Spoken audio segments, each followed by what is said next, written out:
નમસ્કાર દર્શક મિત્રો, હું છું રૂપલ વણિજિયા. સંપૂર્ણ ન્યૂઝમાં આપનું.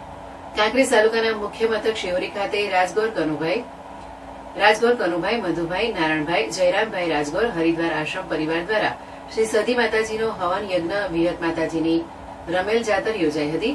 આ પ્રસંગે મોટી સંખ્યામાં શ્રદ્ધાળુઓ દર્શન અને ભોજન પ્રસાદ ગ્રહણ કરી ધન્યતા અનુભવી હતી અને દર્શનનો લાવો લીધો હતો.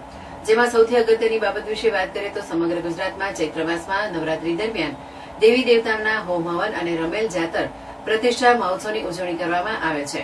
કાંકરેજ તાલુકાના શિહોરી ખાતે રાજગોર પરિવાર દ્વારા શ્રી સતી માતાજીનો હોમ હવન કરવામાં આવ્યો હતો. જેમાં હવન યજ્ઞના શાસ્ત્રી પંડિત શ્રી સોમાલાલ પંડ્યા દ્વારા વિધિવત પૂજા આરતી કરીને શાસ્ત્રોક્ત વિધિ વિધાન મુજબ મંત્રોચ્ચાર સાથે જવ તલ ઘી હોમાયા હતા અને શ્રી સતી માતાજીની ચૈત્રવદ એકમના પાવન અવસરે હવન કરીને ધન્યતા અનુભવી હતી અને સૌ લોકોએ દર્શન કરી ધન્યતા અનુભવી હતી.